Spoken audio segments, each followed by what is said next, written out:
now my mind is blown.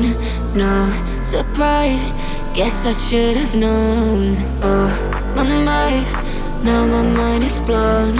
No surprise, guess I should have known. You got control of me, break my barricades. Walls are crumbling, grounds they shake. You came to save, but it's way too late. Every single time you stay, I cave.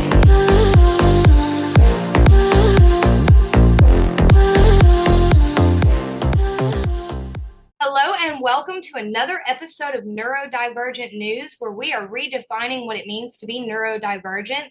Different does not mean damaged. It just means you have a superpower that no one else has. I am Deanna Brakefield. I am your host and the owner of Lionheart Kingdom Marketing. I am a mom of 7 beautiful children, 6 of which are neurodivergent. My husband has Asperger's, and if you can't tell from the speed I'm talking today, I have ADHD and am very hyper. Yay. So today I have with me an amazing young man that I have had the pleasure of getting to know. He is an author of an absolutely wonderful book called Growing Up with Asperger's. I have with me Mitch Grace. Mitch, welcome. Hey there, Miss Brakefield. Thank you so much for having me. And your tagline for the news show, it reminds me a lot of Temple Grandin's book, Different, Not Less. Really? Yes, it's just from the brief snippet I heard of it, so reminds me a lot of it. Okay. Thank you for having me, Miss Brakefield. Oh, you don't have to call me Miss Brakefield. Please, Lord, you're going to make me feel old. Just Deanna is fine. Well, thank you for having me on, Deanna. So tell me a little bit about the man behind the book. So, as you said earlier, my name is Mitch Grace. I was diagnosed with what's now called high functioning autism, or I'm not even sure if it's called that anymore. The terminology changes so frequently, but I was diagnosed with, at the time, what is known as Asperger's syndrome, right before my freshman year of high school. This was around 2010, early 2010, and my parents had suspected that I was on the spectrum, but they didn't really get full-on confirmation until around 2010 when I was in high school. So, but even growing up, I figured something was up, because my parents would tell me that I could not take a joke, that I spoke in a very monotone voice. I would talk like a robot a lot of the times. Just that's how I sounded, and I had a difficult time carrying on a conversation. So I took the experiences I learned all throughout my childhood and into my adulthood and professional career, and I turned it into the book that you mentioned earlier, Growing Up with Asperger's, Lessons Learned and Shareable Wisdom. So, since it is the topic of the book, I may get a little personal with my questions, and I'll apologize for that. Did you always feel that you stood out a little bit, that you didn't quite fit in, that you were just a little different? Or did that come later? No, that was pretty apparent as I developed more, elementary, middle school. I realized I stuck out. Like the conversations I had with, like, it was just so difficult to have a conversation with another one of my classmates, my friends, and even my parents. And I would observe other people talking, and the conversations flowed a lot more naturally. So I was just wondering, well, shoot, why aren't my conversations going like that? How are they able to figure out what that person was feeling, even if they weren't saying anything? Like, how is this happening? So I did suspect that I stood out. And then I have ADHD as well. And so now oftentimes I would talk louder than a lot of my classmates, and that got me in trouble a number of times.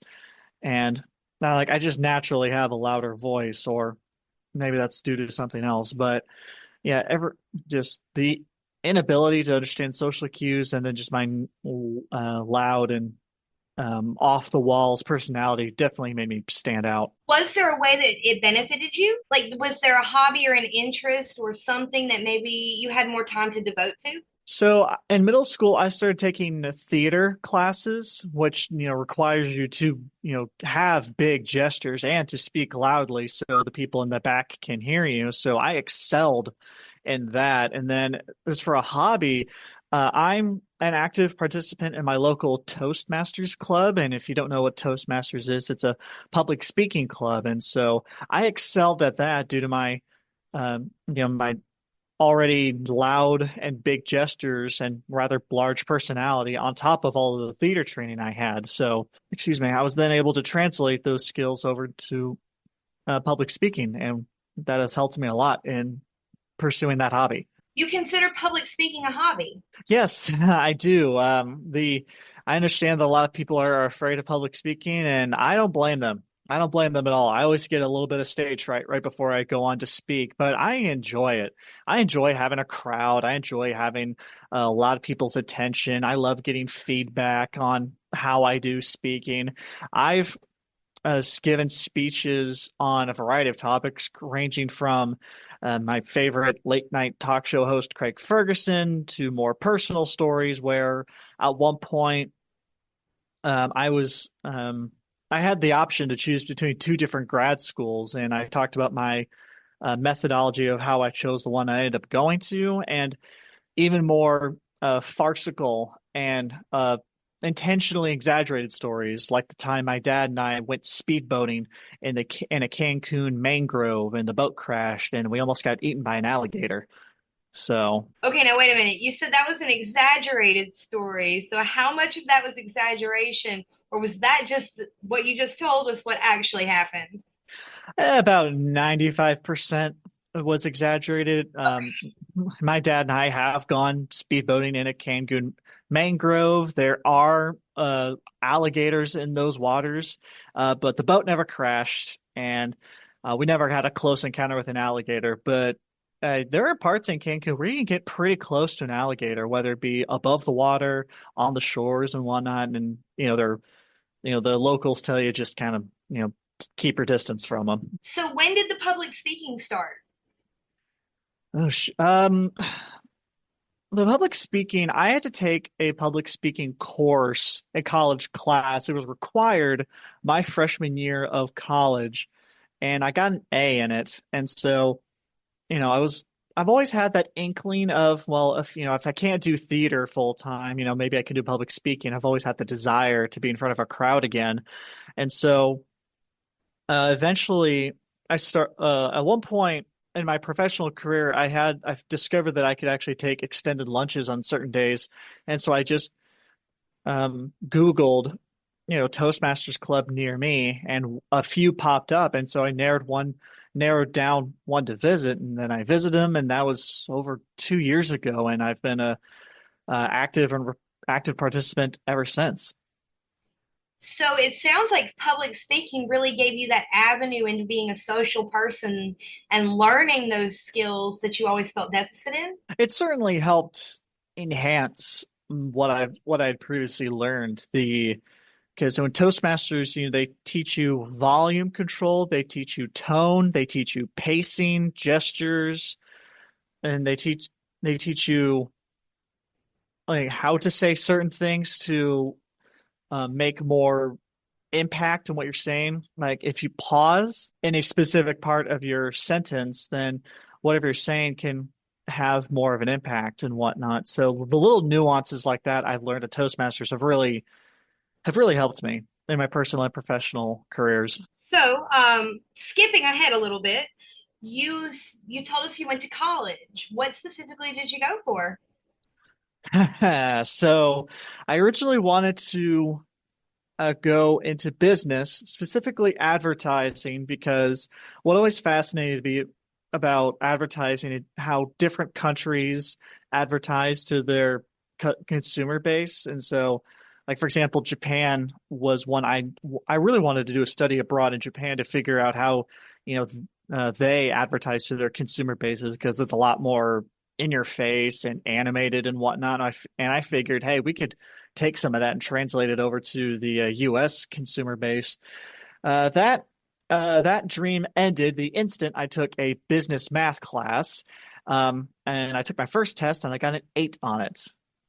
Oh, 8, not 80, not 18, 8. 4 plus 4. okay.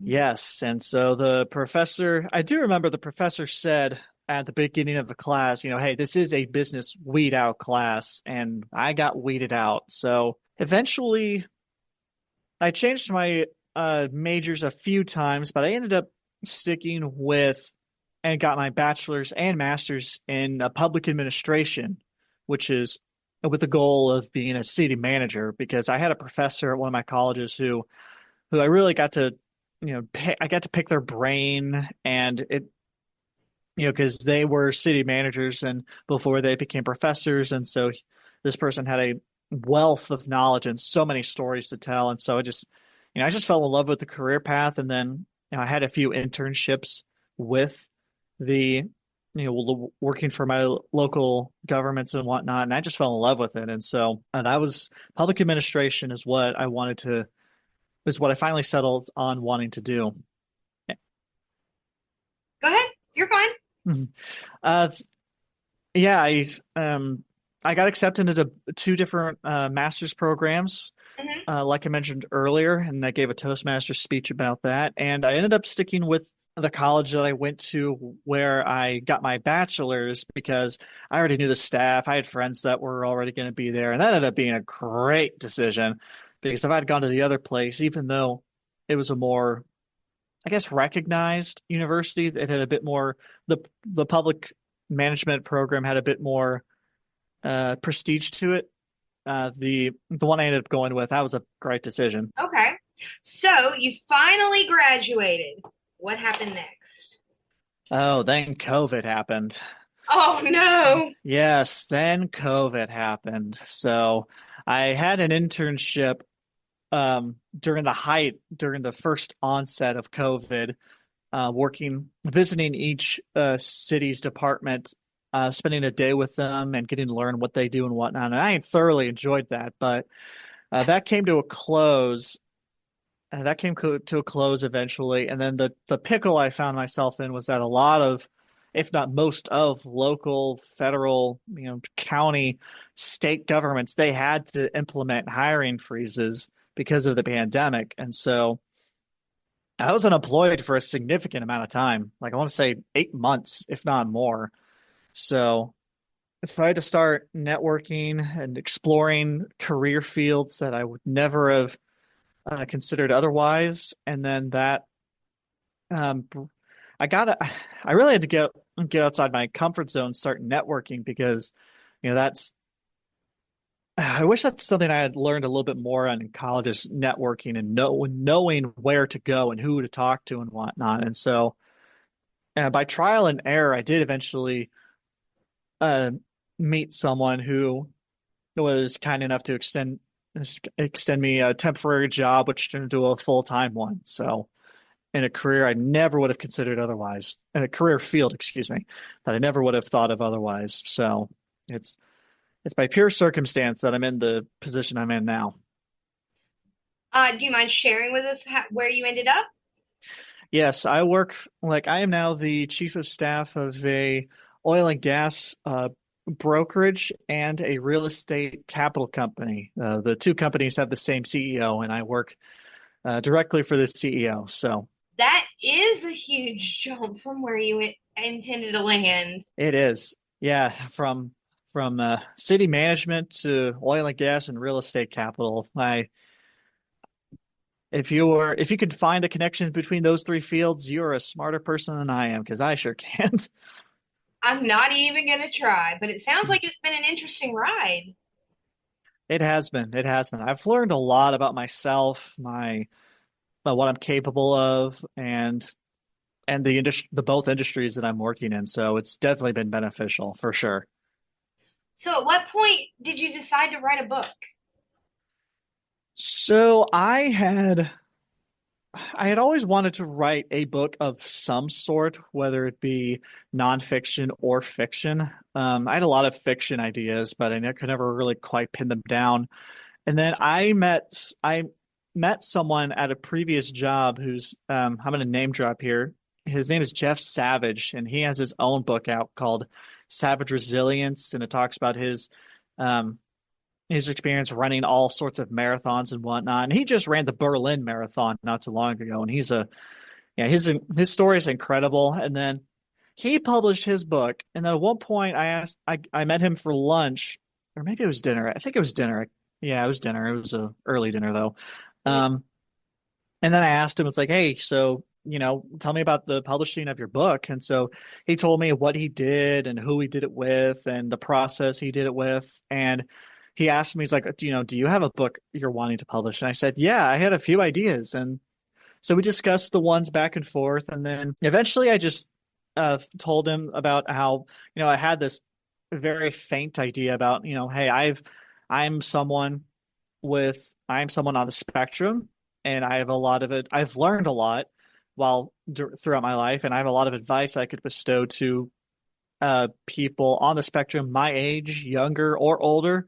And I also had a lot of advice for parents of autistic individuals, because that's how my book is divided up. It's the two sections. So one section is for advice for autistic individuals over a variety of subjects for autistic individuals of all ages, and the second half is for parents, because I noticed there's a lot of like scientific books on parenting and on how to raise an autistic child and whatnot, but those were always from the perspective of the parents. Like, there were parents telling other parents, hey, my kid's autistic, you should teach your kid, or you should raise your kid this way. And I felt like there's some nuances being missed there, because it's not coming from the autistic person. I felt like an autistic parent may say, oh, hey, I did this when I raised my kid, but their autistic kid may come back and respond with, hey, I hated when you did that. I absolutely hated that. And so, or, hey, I really enjoy, I thought this was great and whatnot. So I asked Jeff about, hey, I have, what do you think about this autistic book idea? And Jeff was like, hey, that's the best idea you have. Like I suggest you go with that one. And so, like, here's what I did, and here's what you should do. And so I went and wrote the book, and through a lot of trials and tribulations, but the book did end up getting published earlier this year, and I'm very proud of it. I'm very proud of it. You absolutely should be. It's a huge accomplishment. Thank you. And then alongside the book, I published an audiobook version of Growing Up with Asperger's, Lessons Learned and Shareable Wisdom. And then I also launched a podcast with a friend of mine who's a behavioral therapist who works with autistic adults. And so, because I felt like that was a great opportunity to get both perspectives of, you get the scientific perspective and the perspective of an autistic individual. And so the Spurking Out podcast, which is on YouTube, and I'm really happy with that. And just getting to, my goal with, I've told my parents this, I've told my friends this, I've told everyone who I've mentioned the book to, it's that my goal with the book is just to help people. If the book has helped if the book only ends up helping one person, whether it be a parent of an autistic individual or an autistic individual themselves, if it just helps one person, then that's mission accomplished in my eyes. It's been my experience that most autistic individuals, or ADHD even, that finally choose to speak out and start sharing their stories, it's coming from a place of, I just want to help one person. I want one person to not have to go through what I went through. And we seem to be a very, very much so a helper community. Yes, there's autistic people want to support other autistic people and whatnot, and so if I can help just one person, that's great. And then there's also a community element to helping other autistic individuals. I've noticed there's a lot of camaraderie, and there's a lot of, what's the word? I'm blanking on the word, but it's the sentiment of, hey, I went through something similar, so we're bonding through our shared experiences and whatnot, and that often translates into learning about certain different situations that I wouldn't have normally, or how to handle those situations than I would have normally. And so it's Yeah, it's great to, see the feedback I've been getting from the book. I'm pleased for you that you've had so much success with it and it's been such a wonderful growing experience. You said that you take it from two different perspectives, really. What is one piece of advice that you give parents in the book? One piece of advice is so trust. I tell parents that trust is very difficult to earn and very easy to break because, like, from my experience, I have a very good memory. I can't speak for other autistic individuals, but I have a fantastic memory and it's long term. So if what I tell parents is that a good way to earn trust is consistency. Mm-hmm. Like if a parent says, "Hey, this is a rule that I have. I need you to obey it," and then you need to consistently enforce it. And that way the autistic individual might think, "Okay, well, I can this rule is clearly flexible or it's clearly bendable." Or the opposite is true where a parent may say to the autistic individual, "Hey, you broke this rule." The autistic person will think, "Well, no, I didn't.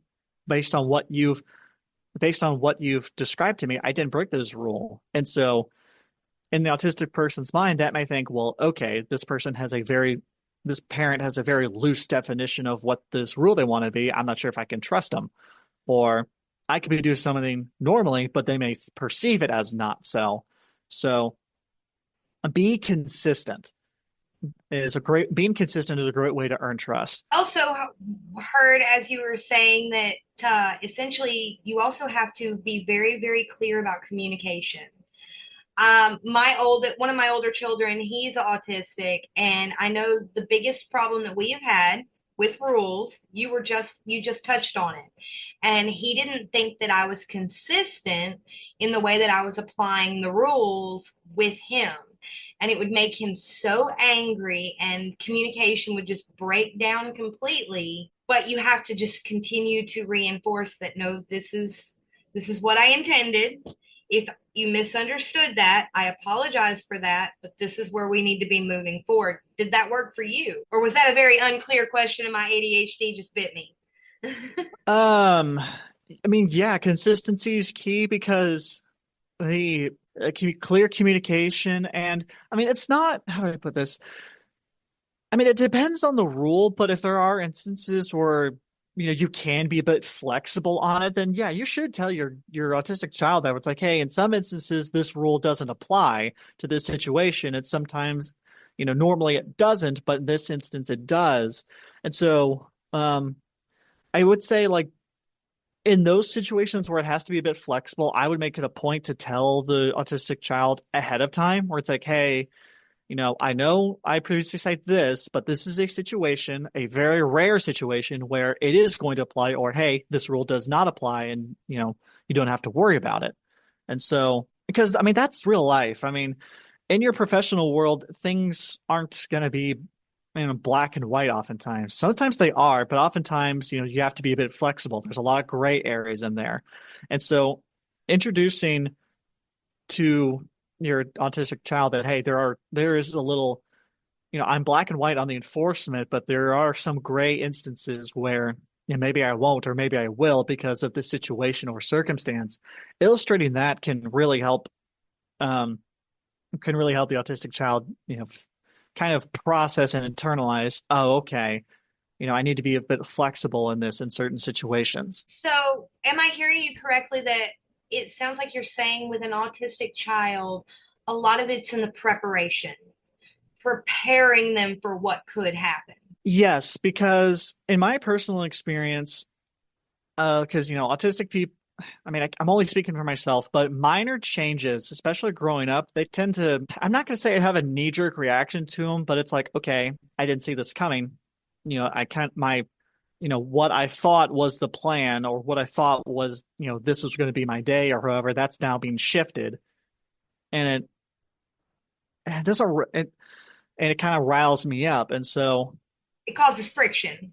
yes, it causes friction. Like, for example, like if my mom and I were going clothes shopping, my mom, like my mom would tell me, okay, we're going here and here. And then after the second place, I'm like, all right, cool, we're going home. But then my mom said, actually, no, we're going to go to this. We're going to do this thing since we're already out. Maybe we need to get groceries. Maybe we need something else. But my mind is like, well, this wasn't part of the plan. What's going on here? Why are we doing this? This is ridiculous. However, if my mom had told me beforehand, it's like, hey, okay, Mitch, we're going out to get clothes, but there's a chance we may need to go get something else if this store doesn't have it, or hey, it's really close to a grocery store, or something else, we may swing by there because it's in the area, or it's on the way back. Just giving me a heads up would have gone a long way, and that way I wouldn't be caught off guard by the whole, okay, we're done shopping for clothes, now we're going to go do this thing that I didn't tell you about. Okay, yeah, no, I've found that to be the case with my son. Is as long as I prepare him for what the might be's are, he's okay if they happen. But if he has no heads up, I've got a surly teenager on my hands for the next 2 hours minimum. Yeah, that teenage angst tends to kick in, doesn't it? Just a little bit. So tell us, we are running short on time. Where can we find your book? Is it just on Amazon? It is. So the book itself is on Amazon. There are Kindle versions as well as physical copies. And then there's an audiobook version on Audible and I believe Apple Books as well. Don't quote me on that, but yeah, it's the audiobook version, which is narrated by myself. That is on Amazon as well. And then you can also check out the Spurging Out podcast on YouTube. The visual of the podcast is a donkey, a military jet, the outline of the country of Peru, an opossum, and a donkey, as well as a cheetah with wearing sunglasses. So look for those when you're typing it up on YouTube. That is a very interesting logo graphic. Yeah, it's those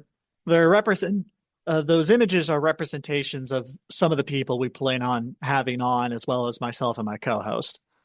Okay. As long as you know what they mean, that's all that counts. Yes. Well, it has been an absolute pleasure talking to you today. Do you have any last thoughts for our audience?